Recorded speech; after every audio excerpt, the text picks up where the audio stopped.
afternoon, good evening. It's great to see so many people interested in grad studies at University of Winnipeg and applied computer science in particular.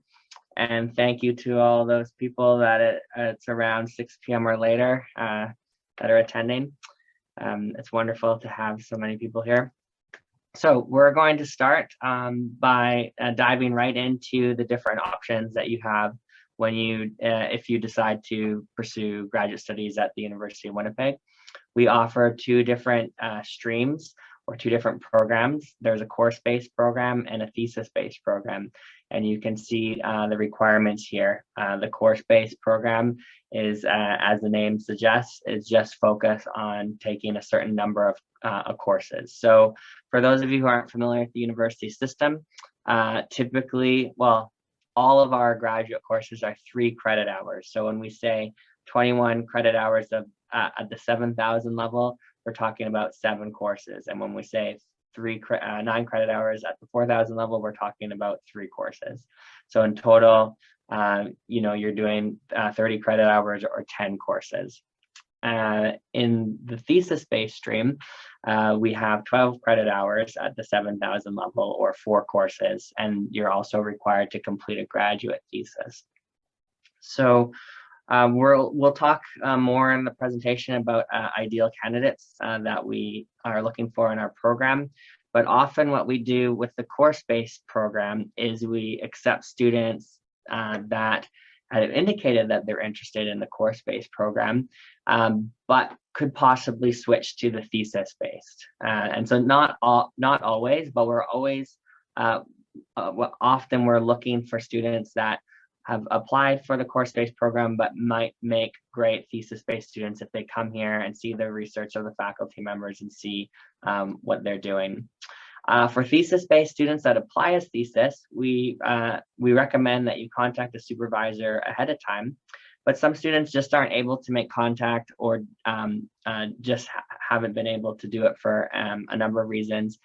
And we will often accept those students into the course-based program because they have expressed interest in the thesis program, but they haven't been matched up with a supervisor. So once they're here, they can have more opportunity to try to switch to the thesis program. That being said, we have lots of students that are in the course-based program, and they want the course-based and they're thoroughly enjoying it. A few other facts. Thesis-based, our students in the course-based or thesis-based get jobs, and we'll come to that later. But if you're thinking of the possibility of doing a PhD program afterwards, after your master's, you must take the thesis-based because the course-based program is considered a terminal degree. And so it'll close some doors to PhD. It'll close doors to PhD programs if you take the course-based route. Okay, so here are some sample courses in our program, all taught by faculty members with expertise in the areas that are listed here.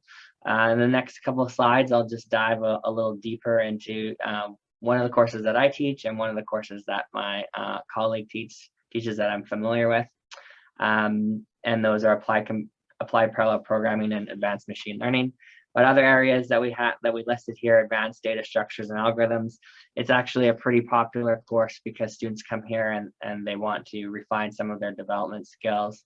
Cloud programming is pretty popular as well. And security in practice, I'll get to it when we're highlighting some of the faculty profiles. But these are all courses that students enjoy and are finding quite interesting. So as a sample to one of the courses that you could take in our program is one that I teach is applied parallel programming. And the idea behind this course is to take these hardware devices called graphics processing units or GPUs that were developed for computer graphics and gaming and entertainment industry and use them to significantly accelerate different applications. And so these applications can be in research and industry. And for a long time, we had these powerful processors in our system but we didn't have access to them unless we wanted to do something with them for graphics use, some of these entertainment uses that I mentioned earlier. But these are very, very powerful processors, and they can be used for all sorts of things. And so there's been this quiet revolution of where different developers and researchers have transitioned to the use of GPUs to significantly accelerate their programs and go to the forefront of either the industry or the research area that they're working in. So it's a pretty exciting course, and some of the images we have here is we have the computer gamer that drove a lot of the hardware development for years. And then the bottom left, we have an example of a quad-core CPU that you might have in your system, or maybe you have 8 cores, contrasted with the GPU on the right, which has thousands and thousands of cores. And so we dive deep in this course on how to use those cores to really democratize supercomputing. And so students, I really enjoy the course, and I think a lot of students enjoy it as well.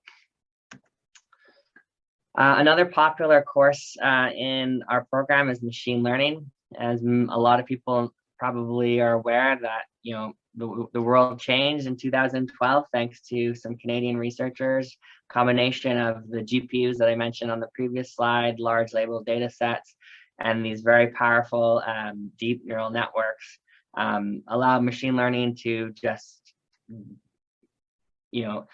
enter many facets of our society, and some of which you're clearly aware of, and some of which you may not be aware of. And so this course starts with traditional approaches of both supervised and unsupervised machine learning, right from the basic building blocks all the way up to the neural networks that we use today that are quite popular and mentioned a lot in the media. And so usually this course is full just because of the popularity of machine learning nowadays. In terms of instructor specialties, well, this list mirrors the sample courses pages.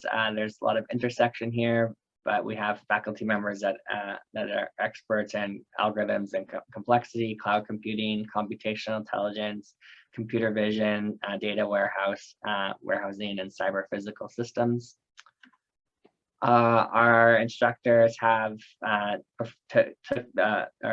did their graduate studies from a wide range of institutions, both in Canada and throughout the world. And so we have very nice international representation in our department.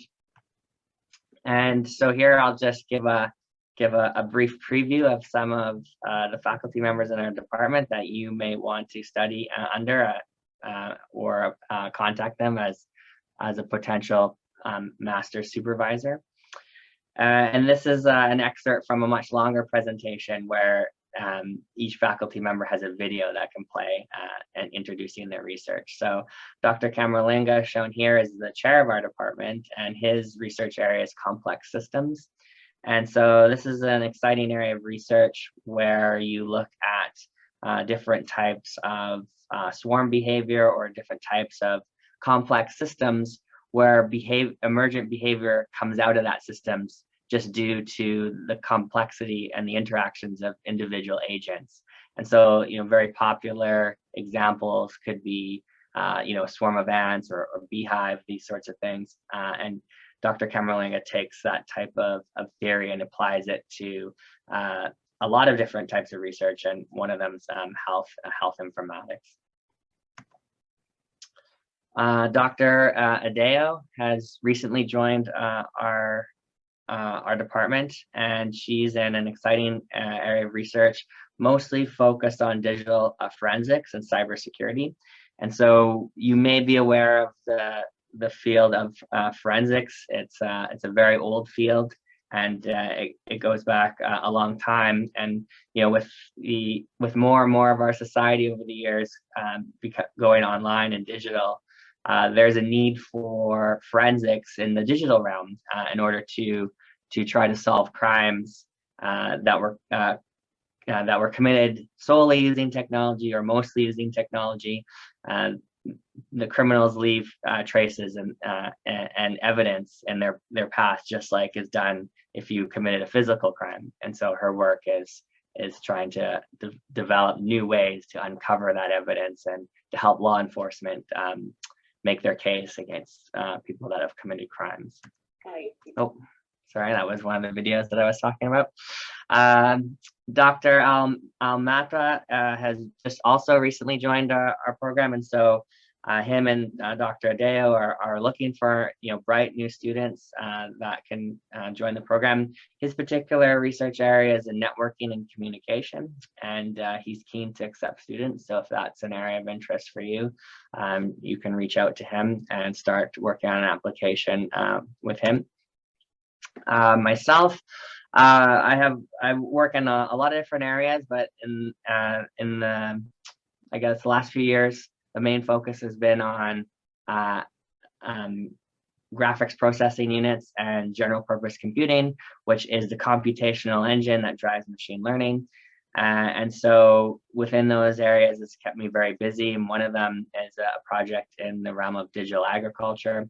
And so the main focus of that is making open data sets for machine learning development in the sphere of agriculture instead of computer vision, where a lot of machine learning has traditionally been focused. And so part of that work is actually just generating the data, generating the models, making them publicly available, and then solving problems within the digital agriculture realm. We also do a lot of work with satellites and machine learning with satellite data. And we're working to merge those two streams where we analyze plants from the ground level, from the drone level, and up at the satellite level. And so if you're interested, there's a website called the Terabyte Research Group. You can check that out for more information. Dr. Amana is the main machine learning expert in our department. She teaches the machine learning course I mentioned in some previous slides. And her and I collaborate together as well. And so she's a quite popular supervisor because of the popularity of machine learning. And you can see some of the areas that she works in here. Dr. Chen, his focus is on database and algorithm design. He teaches the algorithms and data structure course that I mentioned earlier, and he works with graph databases and DNA databases. And so I was asked to talk about, well, what are some of the facilities that we have that students have access to in terms of labs and classrooms. So I asked permission to share these mock-ups, but I was given permission, but I was told that I have to make sure that I say that these plans are subject to funding and changes. But as far as it looks right now, this construction on some new workspaces for our grad students will begin in September. These are existing workspaces that just need to be updated and freshened up. So I'll go through a few mock-ups of the spaces that our architects have provided for us. And then I'll finish off with some photos actually from my laboratory, so you can see that it's not far off from what's being proposed for the fall. So this is an example of one of our workspaces. We have several different views of this workspace. And so when you join our program as a graduate student, you're given a workspace and a computer to work on, so a personal computer. And so you can go into that workspace, 24 hours a day, 7 days a week. If that's what you want, you can get permission to come in the evenings and weekends. And it's your workspace. And so that's one of the laboratories. One of the other places that we're renovating will have workspaces like we saw in the previous slide, but also a place where students can prepare food and some areas where they can lounge, like you see in the back corner here. And this particular mock-up has some whiteboard paint on the wall so students can solve some problems. This is the other side of the room, and these will be configurable workspaces for students to work in. So just let me remind you that these are conceptual designs. The construction hasn't begun, but right now the plans are to start this in the fall. In terms of an actual workspace, the pictures you see in the previous slides don't look too much different than this laboratory that you see here. And so this laboratory was partly funded by the fellow you see in the top right, Dr. Ibrahim, and it's our Applied Parallel Computing and Collaborative Research Laboratory. And I share that space with a colleague of mine, Dr. Chris Bedanosti, and our students work in there. And actually, right after this meeting, we're going to have after this webinar, we'll have a research meeting at the boardroom table you see in the back. And the top left are some students that have come through our program. In terms of, a lot of you are probably here because you want to know what type of jobs you can get when you leave this program. And so this is a list of the titles of positions that students have received after leaving our program. So the bottom two bullets have been primarily the titles the last few students that I supervised have received when they left the program, and the rest was just a survey of the department, the faculty in our department, and the students' jobs that they have recently, their students' jobs that they've recently received. In terms of salary, students want to know, okay, what's the top salary I can get? That's a tough question to answer. I can say that recently one of our grads did get a job for $100,000 a year, and two others I know of in the $90,000 a year range. That is on the high end. I would say, depending on where you want to go, if you stay in Winnipeg or if you go abroad. In Winnipeg, I would say that the starting range would probably be around the $55,000 per year and up. That figure is probably increasing right now due to the cost of living, but it gives you a range of where you could expect to start, anywhere from $55,000 and up, depending on where you go. These are some examples of local employers that have hired some of our students. And so you can, there's so many that are not even listed here. If we listed every potential employer, it would just be unreadable.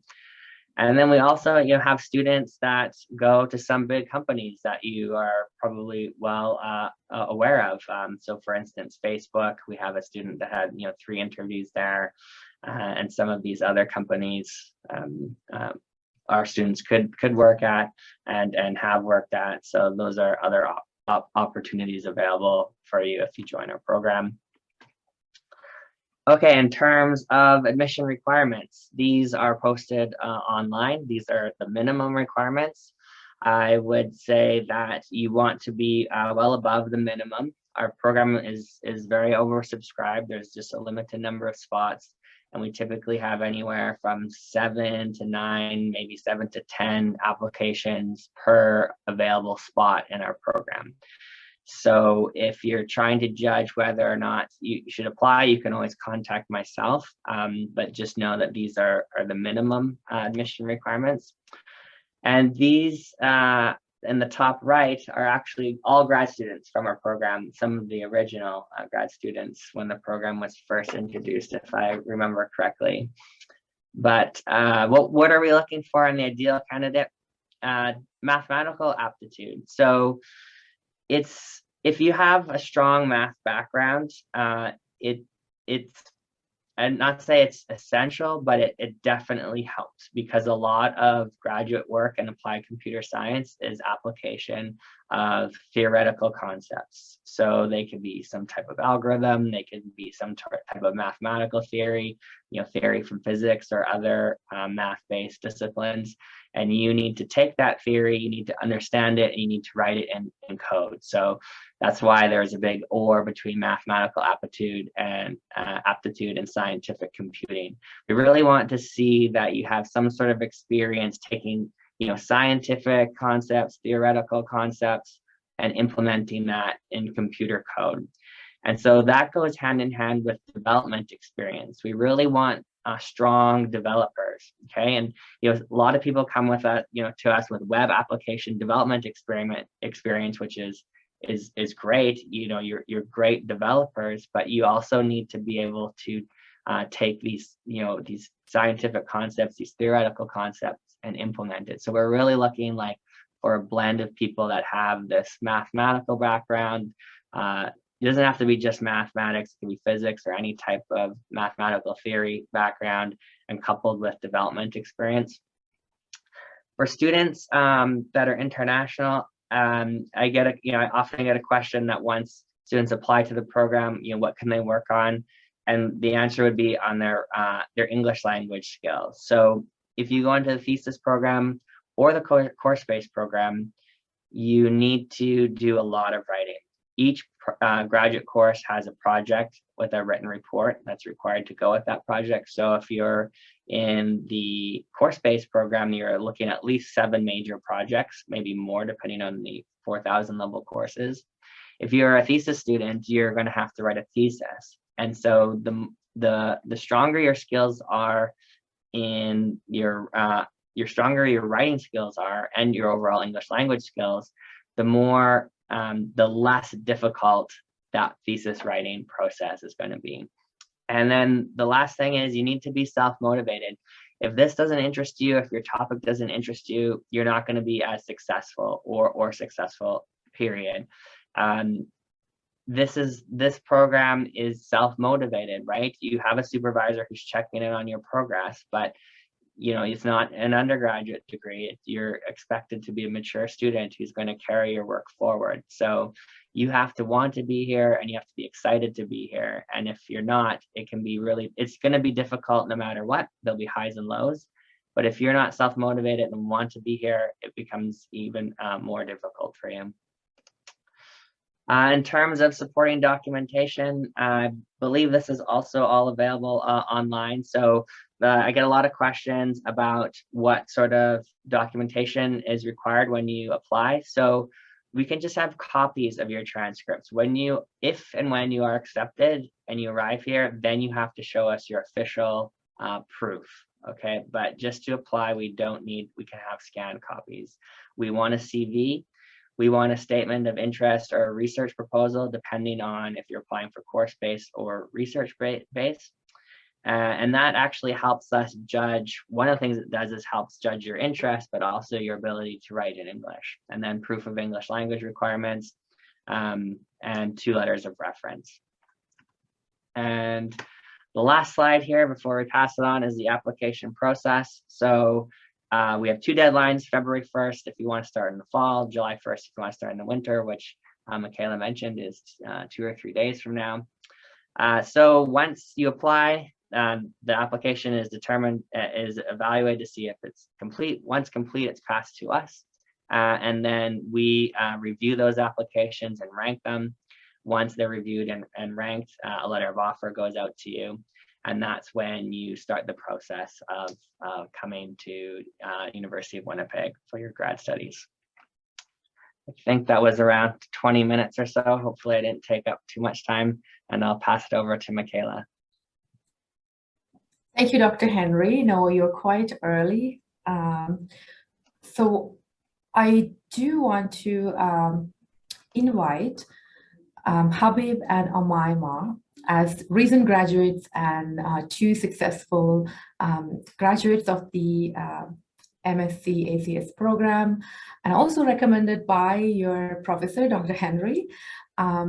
What I would like to ask you is to talk a little bit about your journey to Canada, because you both are international students from Tunisia, and you had successfully obtained internship, Habib, and followed by a MyTax Graduate Fellowship Award.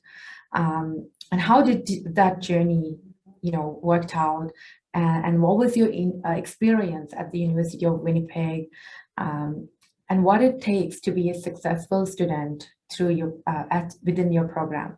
So those were 3 questions. It's a loaded question, but I hope you can take some time. So I will let you decide who wants to go first. Okay, thank you, Michaela. You go first or I do? You go first. Okay. So hello everyone. I hope that you are hearing me well. I'm Habib bin Abdallah. I come from Tunisia in North Africa, and I was supervised by Professor Christopher Henry and Professor Sheila Ramana to do my thesis. So I came to the University of Winnipeg. I heard about it from MyTax. I was a Global Link research intern here in 2018. Under the supervision of Professor Henry, and we had a great working relationship together. He was like always supporting and supportive, and always going above and beyond to do his best to make me feel comfortable with my work and the problems that I was facing with the scientific problem I mean I was facing during my internship. So we had a successful work together, and he proposed that I pursue my master's with him, which I gladly accepted. And so during my master's I took a thesis-based master's, and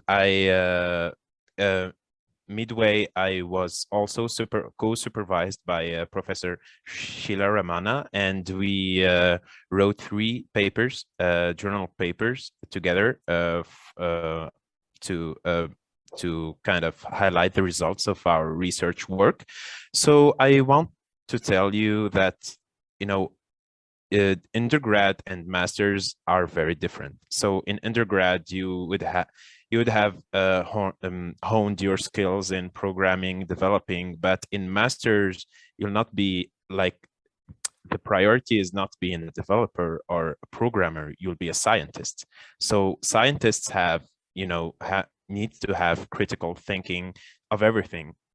For example, back in your undergrad, you would have to do some problem solving, some debugging, finding, what troubles your development. But in masters, you need to have a broader view of your problems, and you need to have the tools to analyze your problems, whether it may be probabilistic or statistical tools to analyze the performance of your machine learning models, for example. And you always need to be critical of yourself, of your own work, so that when you solve because no problem is solvable. Actually, you will only be solving a small part of a problem, and that solution will create new problems. So let's say we want to solve, I don't know, the face detection. You may create an algorithm that with your scientific tools that solves that problem, but you will have some limitations. What are the limitations? How we can improve it? So you always need to be thinking of what's the next problem to solve. So basically, back in undergrad, maybe your professors used to give you the problem, solve this, solve that, and so on. But in masters, you have to think of the problem. You may have a project that you need to solve, but you need to go beyond that problem, try to create a problem and try to solve them. And that's what I actually did during my master's, as I was observing some limitations in neural networks, in convolutional neural networks. So because they had limited capacity of generalization, so I came up with the idea of introducing polynomials because polynomials can approximate most continuous and derivable functions. So obviously you need a lot of math background. Linear algebra is just a starter. So you need linear algebra, you need combinatorics, probability, statistics. So you need to become here when you come here, even if you don't have that much of a background, but you need to become a scientist and learn all the, the tools that will help you to, create better solution and create, and become better yourself. My experience was I got really better at writing because I had the experience of writing 3 journal papers, and Professor Henry and Professor Sheila Ramana, they were absolutely fantastic. They, taught me a lot of stuff, and that's the general trend in the University of Winnipeg, because professors will go above and beyond, to give you the tools that you need, and you also need to, be grateful for that, and to show them, to show them that you are doing efforts and everything. Even if you don't obtain results, the results that you expect, they are still results. Even if there's no result, it's still a result, right? And you need to be critical, and you need to analyze, and professors will help you and will always encourage you, as long as you show that you are hardworking and that you respect their efforts, and so on. And to conclude, I just want to say that, not only in the University of Winnipeg, but in Winnipeg in general, people are very nice and they are very welcoming. And for international students, or people from different ethnicities, like me, for example, you will not need to be worried about racism or problems related to your ethnicity. In fact, they will encourage you to practice, your religion or whatever. They will encourage you to be what you are and to embrace where you come from. So do not worry about that. You will be very respected here, and you will even be encouraged to, show pride in your identity, in your ethnicity, religion, and anything else. So thank you very much, everyone, for allowing me to speak. Maybe I'll give Umaima the speech, because I think I exceeded 5 minutes. All right, Umaima, you can speak, I think. Thank you, Habib. I think he said a lot of things. Can you hear me well, everyone? Okay, so I'll try to answer a few questions and try to say things that Habib didn't say. So the first question is why I did choose the University of Winnipeg and the master's program in the University of Winnipeg in the first place. So I heard from a friend about the university, and they encouraged me to join it because the city is good, the program is good, the professors have a good reputation of being nice and supportive and very helpful. And I thought, yes, why not? Also, Canada has a good reputation of being a welcoming country full of people from different backgrounds. So I felt like it's a good opportunity for me, and I enrolled in the program. And I was also supervised by Professor Christopher Henry. And I, like Michaela have introduced me, I graduated in June. I did a thesis-based program. And yeah, that was my story. So the second question is what made me a suitable candidate for the program? So I believe that I had, like Habib said, a good mathematical background, a good programming background, enough experience in research. So before I joined the program, I did 1 year and a half as a research assistant. During that experience, I worked on different problems related to machine learning. I developed different models. I gained an experience in reading scientific articles and developing critical thinking. So all of that experience plus my engineering degree in computer science paved the way for me to be a good candidate for the master's program. The third question is, okay, I'll add to the second question, is that from my experience, I see that many people think that when they will join the master's program, they will be guided all the way, given the questions and giving how to get the answers. But no, it's not going to work like that. You have to ask yourself the questions, you have to think about potential solutions, then you can propose your solutions or propose your idea to your supervisor, and he will be the one to say, yes, you can go on this path, or no, you may think of another path. So in my experience, I had the tools like the machine, the financial support, the support from my supervisor to follow my passion. And then I kind of proposed the problem, kind of proposed also the potential solution, and I worked on that, and I was supported throughout my journey. So you have to be independent. So independency is very important. You have to have enough tools yourself, as I said, like theoretical tools, programming tools, English tools, to just like pave your way to success. So you have to have a good background. You have to have a good level of writing. In English, writing is very important because you will have to solve exams, and you have to have English like an intuition. So during an exam, you'll have just like a short time. During that time, you have to read the question, to answer the question correctly. So you have to have a good level of writing and understanding English. So that's my experience. The third question is, how did it help me, the program, how did it help me for my future career goals? I would say that during my master's, I understood myself better. I know my strong points. I knew my strong points better. I knew my passion better. So I did digital agriculture project. I developed models for agriculture problems. And I really found myself passionate about agriculture. I found myself passionate about developing models, like to do disease detection with plants, or to like enhance or make agriculture better. So I love that. And I feel like for the future, I will definitely keep going on that path. And the last question is, can you share the academic experience? So yeah, I think I shared my academic experience. It was good.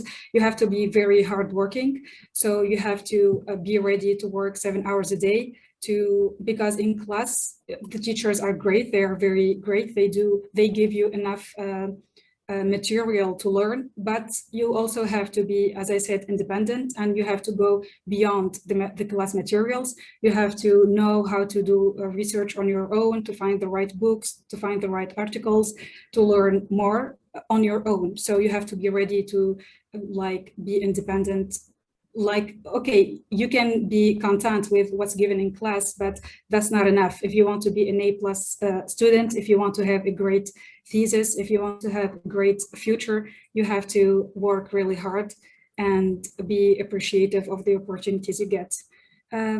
Last thing, maybe I can add something about the city. The city is awesome. It's very calm. It's perfect for studying. I'm focusing on research.